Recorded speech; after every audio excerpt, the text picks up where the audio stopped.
On this Tuesday night, a Canadian doctor is speaking out about tending to the injured in those violent protests in Gaza and how he himself was shot. The chaos and the carnage now the subject of heated diplomatic debate. Israel standing by its military as the Palestinians mourn their dead. We'll take you to the border, a fence dividing the Middle East. Also tonight, a new trial for an Alberta couple convicted in the death of their son. They treated Ezekiel's meningitis with natural remedies, only calling 911 when he stopped breathing. Why the Supreme Court now says the trial judge made a mistake. And the small BC hotel taking on Expedia for telling customers it was fully booked for 2 years. This is The National.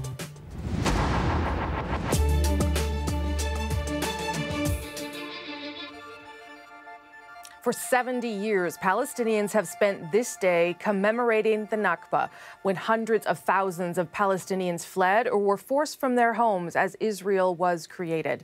This year in Gaza, the day was spent burying the dead and treating the wounded.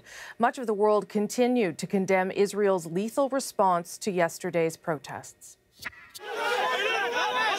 In Turkey, there was anger. Protesters threw eggs at the Israeli embassy. The UK, France, and the UN all called out Israel for killing at least 60 Palestinian protesters, including children, none of whom actually breached the border. An attempt to approach or crossing or damaging the Green Line fence do not amount to a threat of to life or serious injury and are not sufficient grounds for the use of live ammunition. But Israel says the response was appropriate and blamed Hamas. They're pushing civilians, women, children into the line of fire with the view of getting casualties. We try to minimize casualties. They're trying to incur casualties in order to put pressure on Israel, which is horrible. You said they want kids to die. Yes. Putting kids in the line of fire. Yes. The CBC's Derek Stoffel spent another day in Gaza with people who experienced the violence and death firsthand. In Gaza, there is still much anger and defiance, too, with protesters returning to the scene of Monday's bloodshed.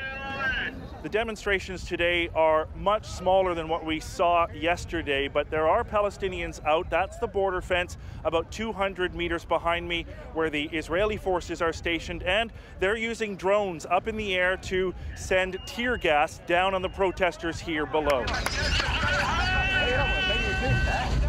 Israeli forces kept trying to push the demonstrators back from the fence. Medical staff treated this woman who appeared to be overcome by tear gas. Gaza's main hospital was overflowing again today. Some of the wounded were transferred to other medical centers. Inside the orthopedic ward, we found Ibrahim Rahman, who was shot in both legs yesterday. He was still waiting for surgery. When he came back from the protest and you saw his legs, how did you feel? I started crying, he says. This is hard to watch. Doctors Without Borders says 1,300 people suffered gunshot wounds inflicted by Israeli forces. We question this disproportionate use of the force. We question the fact to use live ammunition against young protesters. Funeral tents were erected all over Gaza today, places where family and friends can gather to mourn lost loved ones. Said Abu al-Khair was 15, shot dead while out at the protest with his grandfather, his family says, adding that the teenager was unarmed. He was lovely, his father says. He never saw anything, never experienced anything in this world. Across Gaza, there are calls for Israel to be held to account for the deaths of the Palestinians yesterday, but few here hold out any hope that that will actually happen. Derek Stoffel, CBC News, Gaza. You saw there in Derek's item that heavily fortified fence that separates Gaza from Israel that has become a flashpoint for this conflict. It snakes 60 kilometers across the entire Palestinian territory. For Israelis, it's a last line of defense against invasion. To approach it, they warn, is to risk death. But for Palestinians to reach that forbidden zone means defying the country whose blockade keeps them poor. Those who try to run the gauntlet face this. First, a crude barbed wire barrier. Beyond that, just a 30-second dash away is the main fence, a 10-foot-high barrier equipped with sensors to detect trespassers. And there on that front line, trying to catch the wave of injured protesters, was a Canadian, Dr. Tariq Lubani. And while trying to help, he was shot in the leg. He told his story to CBC's As It Happens, with understandably, and a warning, there's some strong language here. All of a sudden, I heard an incredibly loud bang. I ended up on the ground, and the first thing I yelled just as loud as I could was, "Fuck." The bullet didn't hit any bones, but damaged tissue. Lubani says he was away from the protest scene at the time and wearing clothes to indicate he was a doctor. Because I was a physician, I dressed differently. I was wearing full hospital greens, London Health Sciences greens, actually, from London, Ontario, which now I'm going to have to explain to Linen why they have bullet holes. Lubani and his colleagues were in Gaza on a special project. They made tourniquets, straps to stop limbs from bleeding out using 3D printers, a cost-effective solution he was hoping to field test. A cruel irony, then, that he would need one, though he refused. We just had too few, and I knew there'd be so many more worse injuries, so I said no. Lubani is no stranger to rushing into danger to help. He spent weeks in jail in Cairo without charge for giving medical aid to demonstrators there. He was lucky to have survived in Gaza. The paramedic who rescued him, Musa Abu Hassanin, wasn't. About an hour after he rescued me, he was on trying to get another patient, and ended up getting shot in the chest. There was so much fire, live fire in that area, that his colleagues weren't able to take him out for another about 20 minutes, and unfortunately he died. Lubani is now recuperating out of hospital. Justin Trudeau was asked today for his view on whether Israel had used excessive force. We are calling for a stop to the violence, a de-escalation of the violence in the region right now. We know that the only way forward is through direct negotiations between Palestinians and Israelis to get to a two-state solution. The U.S. faces accusations of fueling the already simmering anger. Yesterday, it opened its new embassy in Jerusalem, and today, a top U.S. diplomat waved that aside. How is that justified? As our president said when he announced the decision in December, the location of our embassy has no bearing on the specific boundaries of Israeli sovereignty in Jerusalem or the resolution of contested borders. It has no bearing on Jerusalem's holy sites. It does not prejudge whatever the parties might negotiate in a peace agreement. It does not undermine the prospects for peace in any way. So what could that peace process look like now? And does the U.S. still have a role in it? If you can't produce peace in the Middle East, nobody can. For more than 40 years, the U.S. has led efforts to broker that elusive solution. When Trump came into office, he, of course, declared that he's going to go after the ultimate deal. But in his own way. Trump named son-in-law Jared Kushner as his regional advisor, someone with no diplomatic experience. The ambassador to Israel, David Friedman, a fierce champion of the Israeli settlements. Then came Trump's announcement that the U.S. embassy was moving from Tel Aviv to Jerusalem. It broke relations with the Palestinians over the peace process. But let's be realistic, there wasn't much of a peace process beforehand, and so it did damage to kind of nothing. So some see a period of stalemate ahead as Israeli Prime Minister Benjamin Netanyahu deals with domestic political scandals. Others see danger in another Trump move, threatening to cut off funding to the UN agency that supports Palestinian refugees and the Palestinian Authority. Is Trump driving a hard bargain or putting peace out of reach? I think the problem is that the United States, especially with its position in the world, needs to have a clear policy. It needs to signal to friends and foes alike exactly where it stands. Here's what else we're working on tonight on The National. Royal fans are getting ready to celebrate the newlyweds. But British media is obsessed again today over whether or not Meghan's father will attend. And according to Expedia, this BC Inn is the hottest place in town. There's no rooms available for 2 years. How the inn owners took on the travel giant. But first, a new twist in a tragic story out of Alberta. The Supreme Court has ruled the parents of Ezekiel Stephan should get a new trial. David and Colette Stephan were convicted of not providing their 19-month-old with the necessaries of life.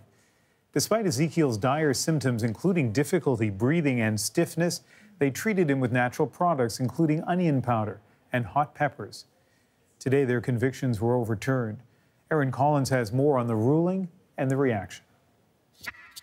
The long and winding legal journey of David and Colette Stephan took another twist today, this time in the highest court in the land. We would allow the appeal, quash the convictions, and order a new trial. That 2016 conviction for failing to provide the necessaries of life stems from the death of the Stephan son Ezekiel in 2012.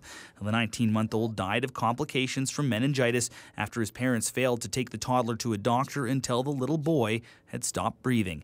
Instead, the couple treated their son with natural remedies like homemade smoothies. The prosecution argued that choice contributed to Ezekiel's death. Now, the jury agreed, and the judge sentenced David Stephan to 4 months in jail and Colette Stephan to 3 months house arrest.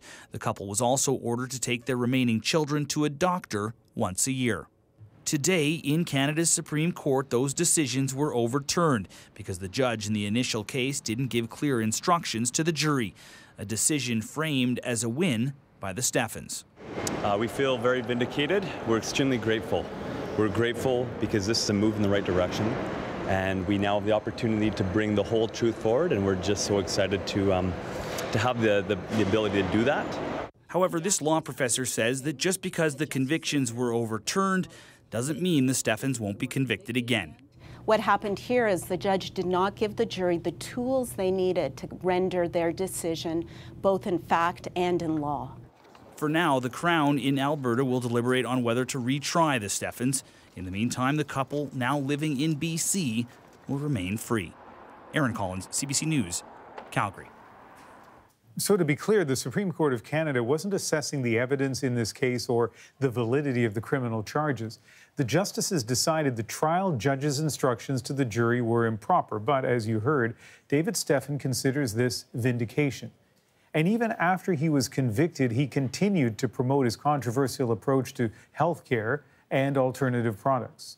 Over the past 120 years, we've seen such a radical change in our food and the quality of it that it actually put us in a position. In February, he was slated to speak at health and wellness expos in cities across the prairies, but organizers dropped him after sponsors and vendors threatened to pull out in protest. Stephan's company, True Hope, sells vitamin supplements marketed as helping improve mental health. In 2003 and 2007, Health Canada issued warnings about one product, Empower Plus. It said there was no evidence the product was safe to consume. To a CBC News investigation now, a small boutique hotel on Vancouver Island is accusing the travel giant Expedia of keeping potential guests away from their property. The owners claim the online travel company listed their inn as fully booked when it was usually half empty. Even worse, they say Expedia redirected travelers to rival hotels.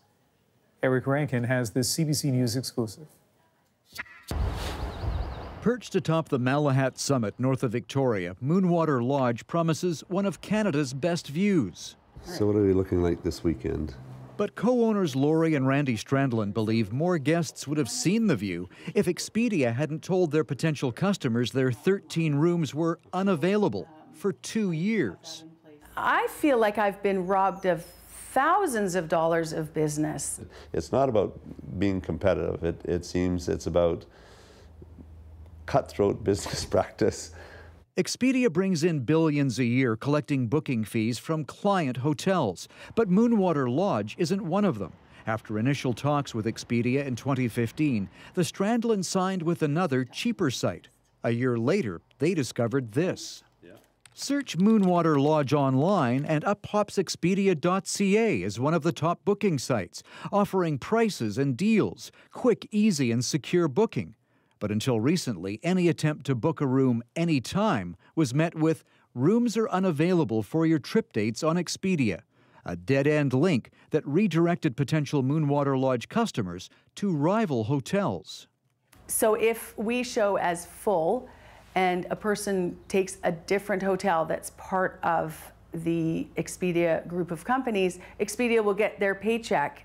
After being contacted by CBC News, Expedia pulled down the "rooms are unavailable" search result for Moonwater Lodge, blaming a glitch and saying this is the first time we've seen this particular issue.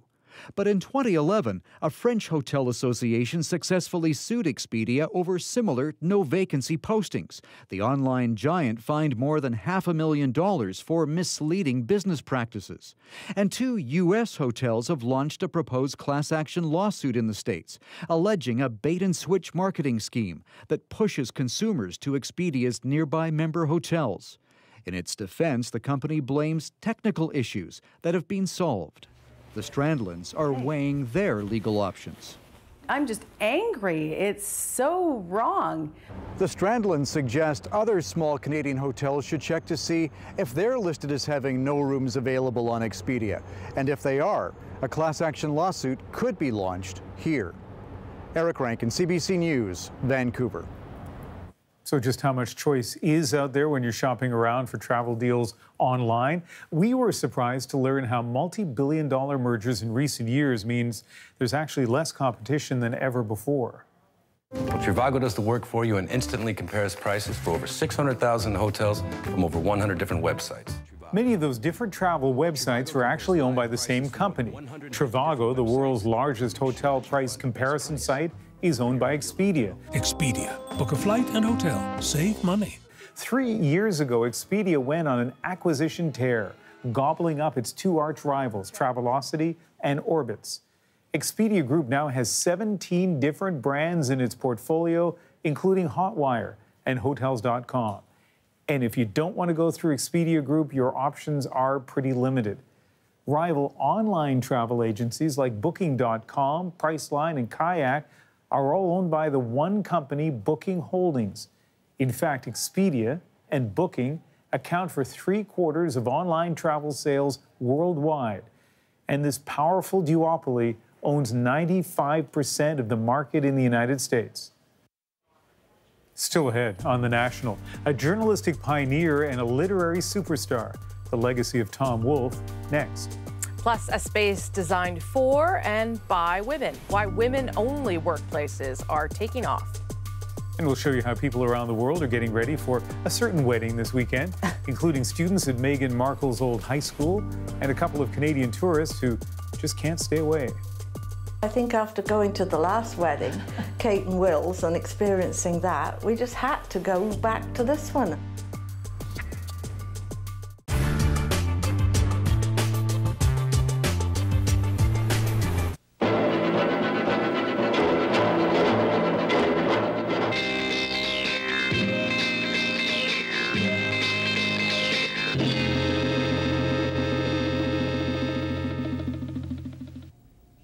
Good evening, I'm Knowlton Nash. On News Magazine tonight, a tense week in Israel as Prime Minister Begin struggles to hold together a government shaken by the Palestinian issue. We'll have that story later. But there also was disappointing news from Canada today for Begin. Prime Minister Clark announced Canada would not move our embassy to Jerusalem. That move had been an election promise, and it may have won some close races in heavily Jewish ridings. The promise remained firm after the election, firm until the storm of Arab protests and threats. Former Conservative leader Bob Stanfield was sent to the Middle East, and his recommendation, don't move the embassy. Today, Clark changed his mind, agreed with Stanfield, and said the embassy would not be moved. His mandate, sir, Mr. Stanfield was asked for a recommendation on the implementation of our policy on Jerusalem in a way that would be compatible with the efforts that are being made to achieve a comprehensive peace settlement in the Middle East. As a result of extensive consultation, Mr. Stanfield has concluded that a change in the location of the Canadian embassy in Israel could be seen as prejudging negotiations among parties in the Middle East and might in fact work against progress towards a just and lasting peace settlement. Sir, the purpose of this government is to encourage that peace. Consequently, the government accepts the recommendation that no action be taken on the location of the Canadian Embassy until the status of Jerusalem is clarified within a comprehensive agreement between Israel and its Arab neighbors. We look forward, sir, to receiving Mr. Stanfield's final report so that the government might consider other matters involving our relations with the Middle East. That's News Magazine for tonight. I'm Knowlton Nash, and for Ann Medina in Tel Aviv and myself, good night.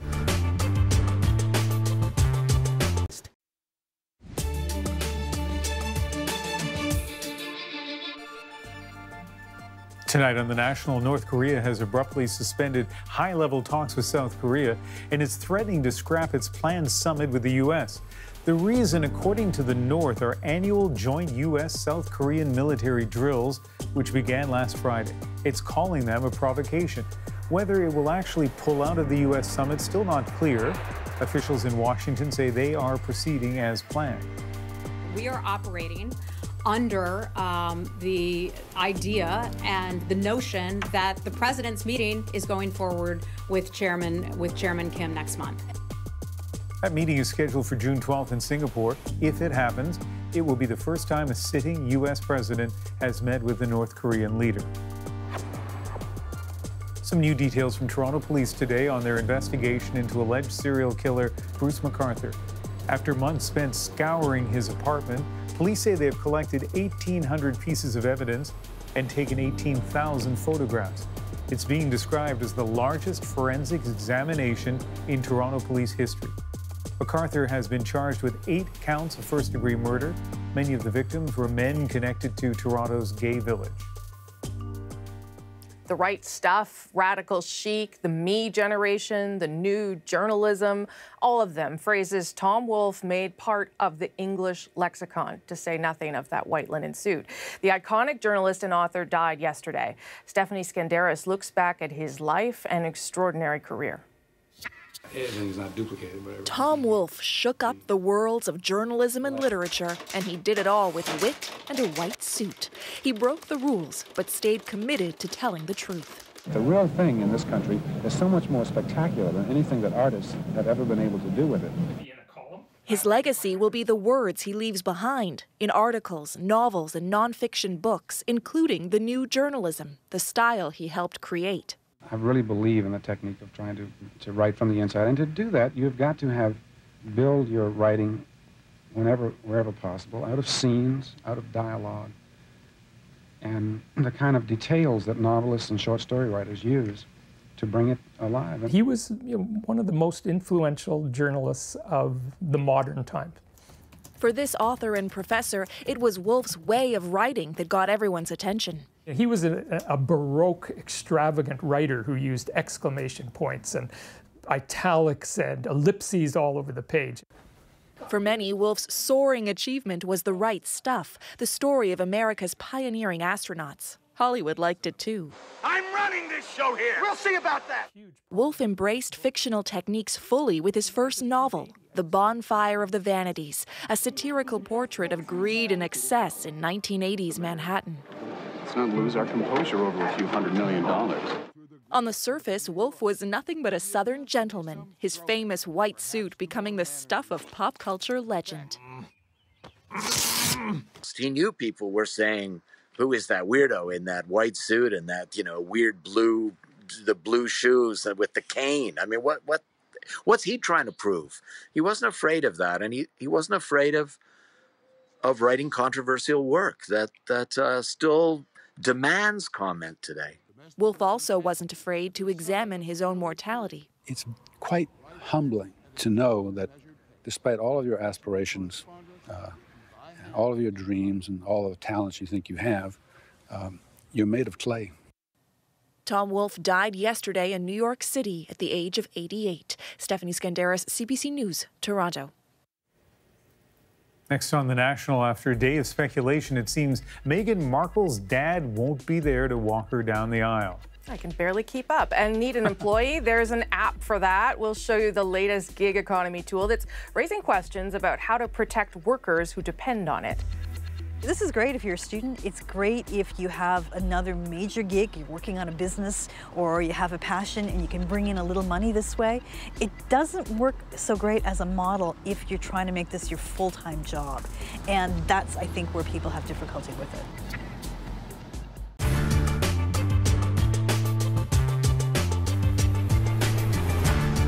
Most restaurants have a tip-out policy, a common practice where servers share not a portion of their tips, but a percentage of everything they sell. But as the minimum wage has been hiked, some employers are hiking the tip-out too, taking money from the servers and giving it to the other staff. It's really not fair. Grace Ford works at a family dining chain in Alberta. Walk me through this. You make minimum wage. Yes, I do. It's $13.60 right now. What do people in the kitchen make? From what I know, there's $15 an hour to $32 an hour. So why do you have to give some of your money to them if they're making more of an hourly wage than you are? They want to make more money as we begin to make more money. But since, times are hard and my boss cannot afford to pay them more money, he's going to take more money out of my total sales in food for the day instead of giving them a higher wage. That sounds to me like you're subsidizing your employer. Yeah, it does feel like it.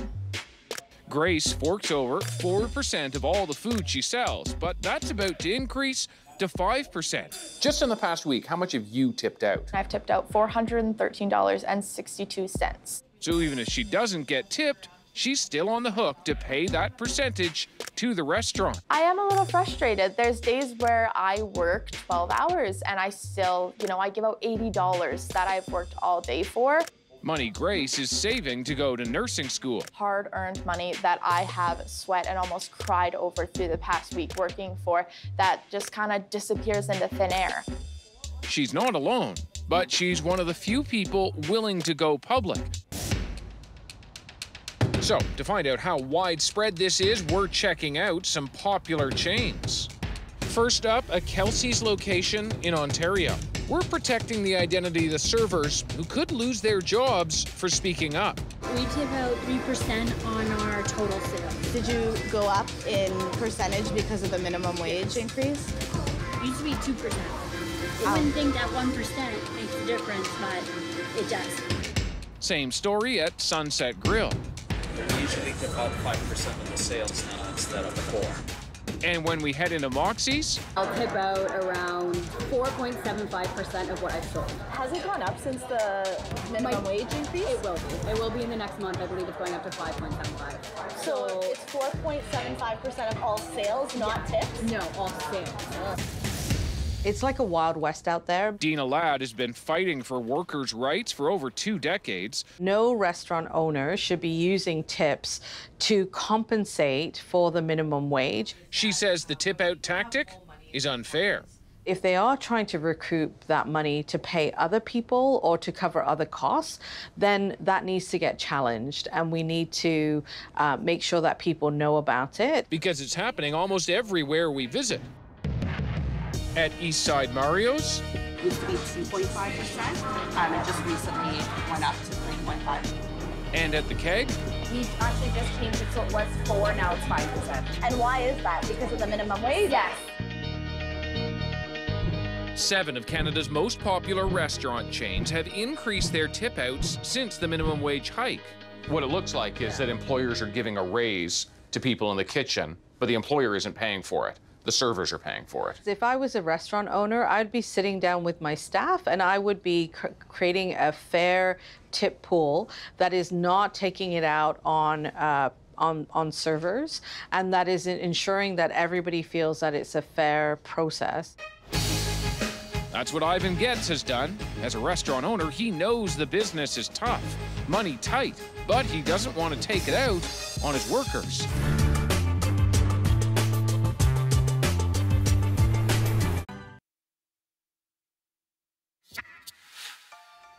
The Queen welcomed thousands of people to Buckingham Palace today for her first garden party of the year. She was accompanied by her sons, Prince Andrew and Prince Edward, and her daughter-in-law, Sophie. Garden parties date back to the 1860s and are a way of recognizing people who serve the public. And there's this other royal party that's kind of a big deal, just a few days away. The National will have extensive coverage of Harry and Meghan's wedding tonight and then really all week, including some pre-wedding confusion. Will Meghan Markle's father be there when she marries Prince Harry? Yesterday, we heard he would not attend. Then today, well, here's Nala Ayed to take us through it all. It may hang at the crux of wedding anxiety, but the dress is only the start. And no one knows better just how fragile the fairy tale than the bride herself. The table plan working out okay, speeches working out okay, the weather. I think I was really nervous about walking down the aisle, having everybody looking at me. They know something of what Meghan Markle might be thinking. The celebrity news site TMZ is central to the story, apparently blindsiding Kensington Palace. First reporting, less than a week out, her father won't be walking her down the aisle as planned. Embarrassed over this, staging paparazzi photos. The actions, says Meghan's estranged half-sister, of a man overwhelmed by media attention. I mean, they've presented him in the most horrible ways, highly inaccurate, and the goal of those photographs was basically because he was feeling defenseless. The palace defends him too, calling for understanding and respect, but confirming nothing. It has backfired in the most appalling way. I feel very sorry for him. I feel very sorry for Meghan. No bride wants this on the eve of her wedding. A story still with headlines that must include question marks. Who will walk her down the aisle Saturday? Speculation, it could be Markle's mother.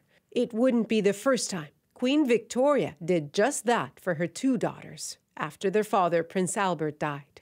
Today, Meghan's father changed his mind. To catch up to the roller coaster, it's back to the website of TMZ. One last twist, and finally some clarity, according to TMZ anyway. Thomas Markle won't be attending the wedding because of heart surgery. Hers is still a fairy tale, but it's meeting reality.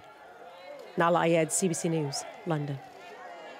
Well, you heard mention of Markle's mother there. She will arrive in London from Los Angeles, where Meghan was born and raised. Today, students at her former high school held a special tea and toast in her honor. We know that she went here, and she still talks about this school. That means that this school really pushed her to be the greatest person she could be. Really cool that she's gone to do such great things with her life, and we aspire to do those things when we grow up. Yeah, it's really cool that she went here and walked these grounds, and we're at the same place. Lots of excitement at Immaculate Heart High School today. Hundreds of students, Union Jacks in hand, gathered to sing, dance, and cheer on their royal alumna. Meghan Markle graduated there back in 1999. They probably won't all marry princes, though. So while most people will be watching the wedding from home, more than 100,000 are expected to be there in person for the big day. Thomas Degla took a royal tour on a double-decker bus as the city prepares for a tourism boom. Boarding now, a bus tour with a twist. A tribute to Prince Harry and Meghan, slowly snaking its way through London traffic. There will be a helping of history for these royalists, but first, tea in those spill-proof cups for the bumpy ride. Then, of course, fresh scones, served with a lesson in British English. Scone as in gone, or rhymes with gone, and that's the pronunciation. The menu for this afternoon tea was chosen specifically in honor of Harry and Meghan, like this avocado and crab creation for Meghan's home state, California, traditional English finger sandwiches, because we are in England after all. And how about these maple syrup cream puffs in honor of Meghan's temporary home, Canada? Don't mind if I do. With the special menu come the bites of history, a view of Westminster Abbey, the site of many royal nuptials. The last wedding to take place here, of course, was Prince William and Kate Middleton. And later, a peek at the Albert Memorial in honor of Harry's great-great-great-great-grandfather, surrounded by the greenery of Kensington Gardens, as close as we'll get to the couple's home. I come from London. I know about London, and but I've never seen it like this. We're American and she's American, so it's kind of exciting to think that one of our own is joining one of theirs. Oh, I like that. Thank you very much. There's still time for some bubbly and wishes for a long, happy marriage. I'd like to talk about the disasters, the weddings that have gone completely pear-shaped, you know. Hopefully this one won't. I don't think this one's going to go pear-shaped at all because they're quite open, they're quite honest. I think they actually are marrying for love. This tour may be over, but there'll be plenty more celebrations on the road to wedding day. Thanks, Bob. Thomas Dagler, CBC News, London. It looked like a really tough assignment for him. Among those making the trek to London, 2 women from BC. We caught up with them before they left from Victoria. Well, I think after going to the last wedding, Kate and Will's, and experiencing that, we just had to go back to this one. We met so many people, and I think the fact that we were wearing such loud and proud Canadiana, people came up and said, "Hey, Canada," and started chatting away, and it broke the ice. What we're going to wear is these funny little hats that I made, and actually, if you want to look at the inside, look. They're a little ladybird from the dollar store. And red and white, and our proud flags will be part of it, and we have backpacks as well. We may have to represent Canada. Since there won't be any politicians there. We'll represent the seniors of Canada. What do you think? I think that's a great idea. Adrian is in the UK tonight as we get set to cover all angles of the royal wedding, as we already have, including, of course, though, growing up in the shadow of his mother's death and how it has propelled Prince Harry to follow in her charitable footsteps, even returning to the same HIV clinic where Princess Diana made such a difference. Diana is everywhere here. And now that it's her son who shows up, it's the spirit of her he sometimes seems to look for.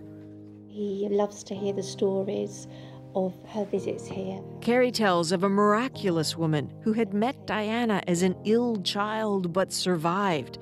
Harry had questions for her. She said to Prince Harry, "I remember cuddling up to her on her lap and how soft and comfortable it was." And he said, "I remember that well." And of course he would. His memories are the frozen ones of a child, just 12 with those clenched fists walking behind the casket of his mother. Tomorrow night, Adrian brings us the National from London. Thursday and Friday, she will be in Windsor. And don't forget to set your alarms and coffee makers. Adrian begins bright and early. Saturday morning, we'll give you a front row seat to the wedding of the year, beginning at 4 a.m. Eastern, unless, of course, you're getting married. That would be your wedding of the year. Watch the royal wedding, Harry and Meghan, CBC Television, CBC News Network, cbcnews.ca.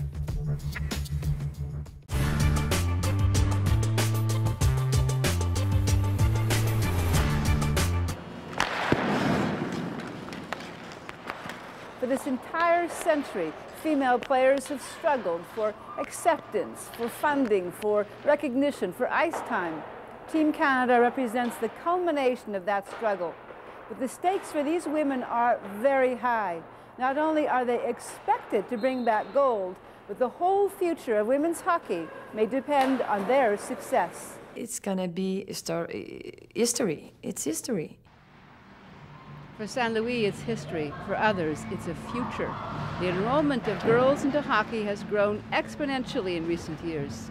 Now, with an Olympic team, the Canadian Hockey Association expects 100,000 Canadian girls will soon be playing.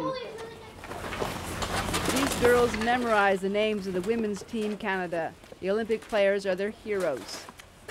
We played against boys, and it wasn't all that challenging. It wasn't challenging. How come it wasn't challenging playing against the boys? It was just too easy for them. Taryn, Brenna, and Marika play for an all-girls hockey team. Until recently, they had to play with boys. Now they play against them. When you're a girl on a boys' team, they kind of tease you and don't think you're good enough, so they don't pass to you, and they don't really believe you're a part of the team. When you're on a girls' team, we're all the same, and there's no better people and stuff like that. Do boys play differently then? Yeah, they're a lot rougher than us. So how can you beat them then? Well, our coach tells us to be aggressive. Just because they're bigger and tougher than us, doesn't mean we can't skate as well as them. Come on, girls. Power. Get down in your skates. Let's see those sticks down. Down and up, down and up. That's it. The Ridgewood Red Bats all-girls team is a breakthrough in Calgary hockey. Their coach, Lynn Leal, is trying to give them what she never had. Good shot, Brittany. Let it go, Tara. Well done. If you ask any one of the girls that I coach, what do you want to be when you grow up, and if they say a hockey player, they really truly can be a hockey player. When I was 9 years old, it was a dream. People would ask me, what are you going to do when you grow up? And I said, I am be a hockey player. But that was a fantasy. Now it's a dream that they can live. They can see it through. And that is just, for me, personally, it means so much just to see these girls involved in a game that they can actually take somewhere if they want to. How big is this for women's hockey, the Olympic Games? It's huge. I think it's just going to build from here now that we're together. I think the game can be taken seriously now. And everything. So what usually follows success? Money, of course. The world of commerce has already figured out these women are highly marketable. Esso, Air Canada, the Royal Bank. Corporations know these fresh faces will bring a whole new market to hockey. Women's sports, and in Canada's case, women's hockey is sort of a sleeping giant. And advertisers are waking up quicker than, say, the media or even some of the national sports organizations. The idea behind this is to bring players into your living room. Elizabeth A2 is creating the first magazine in the world dedicated to female hockey.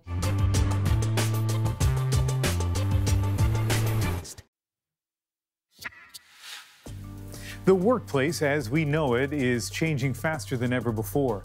The Monday to Friday, 9 to 5 grind spent at a desk is now giving way to telecommuting, sharing office spaces, and working on demand. The so-called gig economy has revolutionized the way we work, connecting workers and customers directly through smartphone apps like Uber. People can choose when and where to work and when not to. And a new Canadian app aims to capitalize on this growing movement. Hire lets experienced workers in the hospitality industry indicate when they're available to work. The app then connects them with a business urgently needing staff, like when someone's called in sick or doesn't show up for a shift. The developers say about 300 Toronto restaurants now use it, and more than 5,000 workers have logged in. Hire says this is great for both employees and employers, but as Ron Charles explains, some are questioning whether this really is a win-win. I'm Mandy. I'm going to be your server today. Mandy Magnan says this is how she prefers to work, picking up shifts at restaurants and bars through the Hire app. Magnan says the flexibility lets her pursue her real passion, acting. At least if something does come up, I'm not battling giving away a schedule and having that added stress for an audition, when the audition is already so stressful. Hire is the latest in a slew of apps driving the gig economy, where workers are called independent contractors and jobs are called shifts or gigs. But do those designations leave app users outside labor laws? Who's the employer in this situation? Is it Hire, the app that's connecting workers to employers? Is it the business owner who hires somebody for an hour through Hire? Is a business using the app to skirt around some of the laws and misclassify that worker as an independent contractor? Still, some experts say, like it or not, the gig economy is expanding and society needs to figure out how to make it work. This is great if you're a student. It's great if you have another major gig, you're working on a business, or you have a passion and you can bring in a little money this way. It doesn't work so great as a model if you're trying to make this your full-time job. And that's, I think, where people have difficulty with it. Hire's Canadian co-founders seem to partly acknowledge the problems. Like traditional temp agencies that take a cut of earnings, Hire retains 19 to 30%, but they also offer a point system towards vacation days. As we grow, and hopefully by the end of this year, instead of a vacation day, we're going to partner with an insurance provider so they could get health or dental benefits or insurance. Hire is planning a major expansion over the next month into the retail industry and has plans to eventually bring its app to any company that uses shift workers. Ron Charles, CBC News, Toronto. So why do Canadians want to work in this on-demand economy? A recent survey found that 41% are doing it to supplement regular income. 47% want greater work-life flexibility. And 1 in 5 say they still need to or want to work while they're retired. And it's not just working gigs that's catching on. More Canadians are freelancing or working remotely, and shared workspaces are rapidly becoming a norm. They provide a professional work environment and can break the isolation of a home office. And Renee Filipponi found out some spaces are now targeting a particular market: women. The beginning of the workday is, well, different here, to say the least. I invite you to just drop into your breath and your body for a minute. Before coming into stillness, maybe give a little wiggle.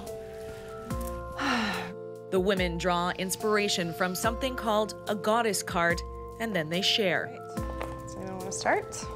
My name's Jackie, and I do management consulting. And the card that I have here is Irene, and she represents peace. This is Shecosystem, a space designed for freelancers and entrepreneurs to spend their working day. It's designed for women by Emily Rose Antflick. I was going through, a hard time personally. I was having some health problems. I had an engagement that was breaking up. And there just was no place for that at work. I had spent, years moving from job to job thinking there was something wrong with me. But I think there's really something wrong with the dominant culture of work. For Antflick and the women here, this is a positive, reassuring counter to the typical male-dominated work world. You can smell sort of the vaporizer, you've got some music going on. It's different than what most people experience when they show up at the office. Yeah, exactly. So this is our co-working area. Men are allowed, but primarily it's women who fork over a couple $100 a month to work in this space. It's not about collecting business cards.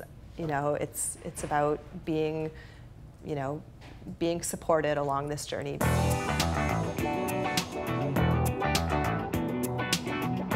It's an idea that's already taken flight in New York. The Wing is a high-profile women's-only club. Workspace by day, networking by night. It attracts some serious star power. It's actually the best form of revenge by making it clear you are not going to be stopped, you're not going to be disrespected. The space is designed so that every photo is Instagram worthy. Members pay more than $2,000 a year, and men, they are banned altogether here. The Wing has become so popular, it's rapidly expanding across the U.S., and there are plans for a Toronto location next year.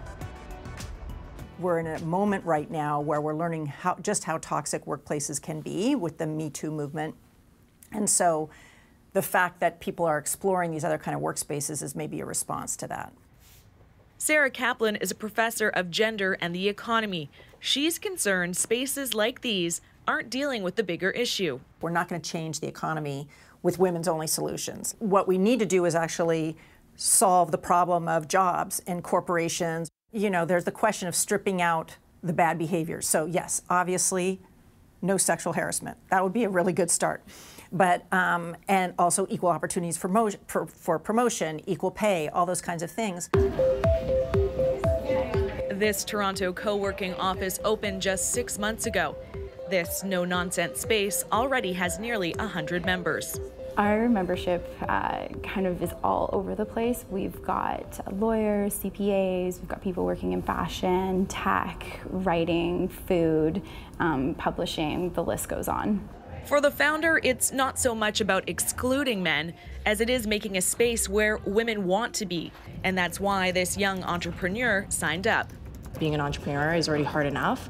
So having these kind of like societal pressures is kind of like an extra layer. So coming into here, I just feel safe to kind of like work on my business and, get stuff done. For these women, it's about creating a feminine oasis. An escape, yes, and perhaps only a partial solution, but still a concrete counter to an often cold, male-dominated working world. Renee Filipponi, CBC News, Toronto. Okay, before we go to break, we have to tell you about this online survey that took over our lineup meeting. Seems to be blowing up the internet tonight, and it will remind you of that dress thing back in 2015 that everyone had an opinion on. I'll remind everybody. Remember that thing? People saw it as either gold and white or blue and black. I don't know what you saw it as, Ian. I'll get to that. So now there's an audio clip that's sort of doing the same thing. Now you go. Yeah. Yes, okay, this is the part where I'm just mesmerized by the dress. I was trying to remember which of the two colors that I remembered, and I've kind of blanked it from my memory. But this one started with Chloe Feldman, a social media vlogger, who posted an audio recording to her Instagram story and a question, Laurel or Yanni? What do you hear? But the answer isn't obvious. Have a listen. Laurel, Laurel, Laurel, Laurel, Laurel, Laurel. Okay, what did you hear there? Well, I heard Laurel, Laurel, Laurel, Laurel. But Me too. Earlier when I was listening to it on my computer, I heard Yanni. Yes, that's all I heard earlier too. So I think someone's messing with us now. That's what I think. So that's possible. I also want to just reassure the people who just turned on the National and they're wondering what's happening. So this has been on the internet. It's been shared lots and lots of, like hundreds of thousands of times. And apparently some people are in the Laurel camp, some people are in the Yanni camp, and our young scientist, Rosemary, can explain why. It has to do with the audio waves or acoustics or something. Yeah, the frequencies, right? So the people who hear the higher frequencies, as I'm told, hear Yanni, and the ones that hear the lower frequencies hear the other one, Laurel. But yeah, you know what? Color us skeptical. Whatever color the dress was, color us skeptical. That was probably the weirdest moment we've had on the National so far. More and to that's come. saying a lot. More to come on the National, our moment of the day.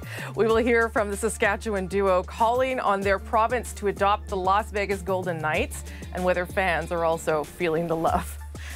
Who should be the official team of Saskatchewan? We started doing the math and said it absolutely needs to be Vegas. If we had an NHL team of our own here in Regina, that'd be a different story. But I'm cheering for the only Canadian team that's in there at the moment.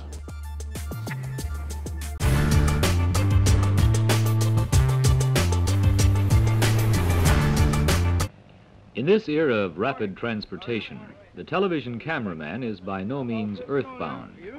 Aerial film can often give a completely new perspective to a particular story.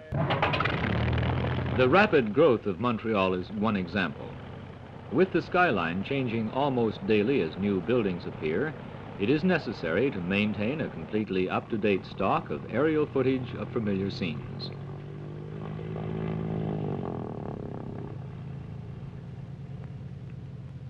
The site of a most unusual city was picked way back when the New World first began. You can't imagine just how many wonderful things were put together, but I've been there and I can. They chose the shores of the mighty St. Lawrence so they'd have a in the background they added a mountain to paint a picture against. And where does all the film go? A lot of it is fed each day through a closed-circuit hookup to the network headquarters in Toronto. Yeah, we're all ready to go. We'll send you a little bit of tone. That's at -8. Is that all right with you? Okay. In this way, viewers across the country get an opportunity to see events that are happening in Montreal. To fly this film from city to city would waste many hours. But through this closed-circuit hookup, items can be exchanged in minutes with points across the country, and in many cases with the CBS and NBC networks in the United States. Expo has welcomed visitors from many far-flung places in the world, most recently from the state of Hawaii. Add to this a syndication film service operated by the CBC, which ships film to subscribers around the globe. And it is evident how much CBC News does to put Canadian events in perspective in foreign lands. The film exchange goes both ways. While an item is being fed to Toronto, a studio in Quebec City is providing a report by a correspondent for use in the local program. This is registered on videotape to be played back when the newscast goes on the air.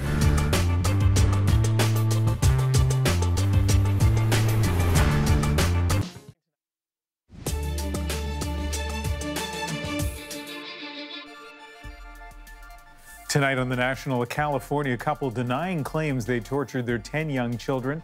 Police announced yesterday the children had been removed from their home after being found in squalid conditions. They range in age from 4 months to 12 years. Police say there's evidence they'd been beaten, burned, even shot with a pellet gun. Their father has been charged with multiple counts, including torture. Their mother, out on bail, is facing child neglect charges.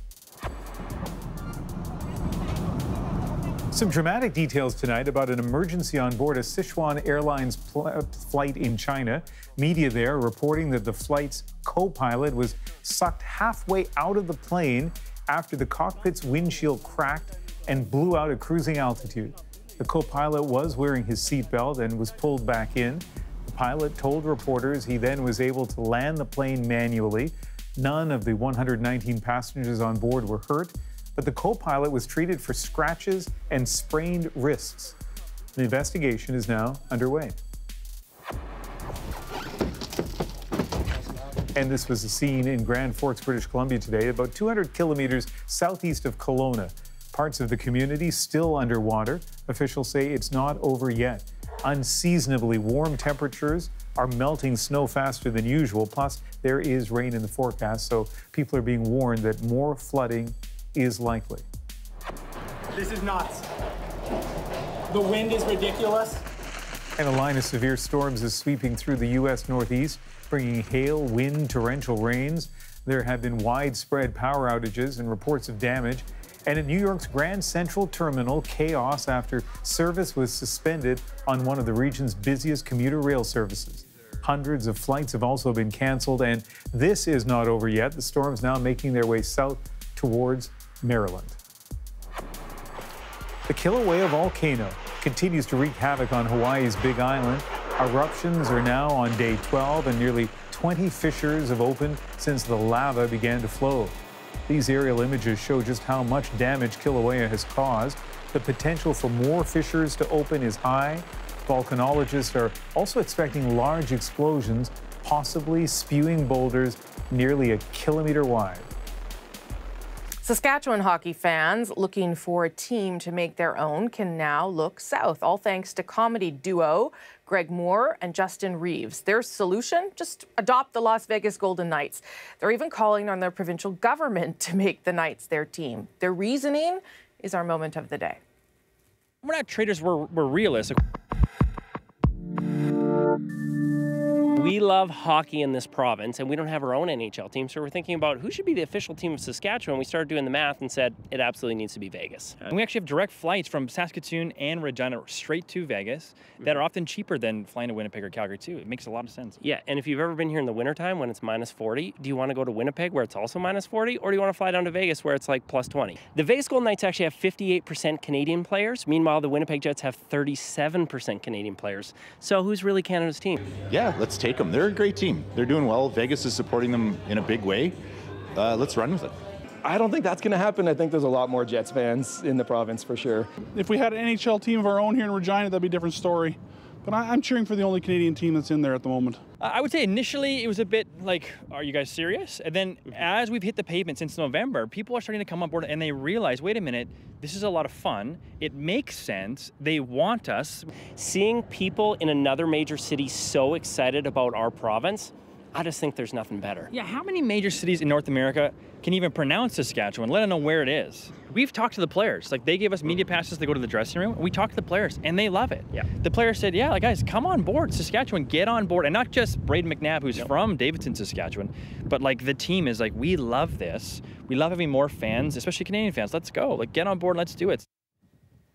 Okay, good for them for doing this. Apparently, you can get media passes to an American NHL team by, trying to have them adopt a province. There's a huge problem with their plan. We'll get to that in a moment. But I love the fact that Vegas is playing along. They sent the jersey up, the mascot, I think, as well to Saskatchewan. A lot of American teams couldn't care less about Canada, might not be able to find it in the map. Now, my co-host from Manitoba, what's the problem with this? The problem is what they totally acknowledge themselves. The Winnipeg Jets are not only Canada's team, but they are almost always Saskatchewan's team as well. So that's not going to work out for most people in Saskatchewan. So decreed by Rosemary. Yeah, and that just makes me bitter. The whole thing.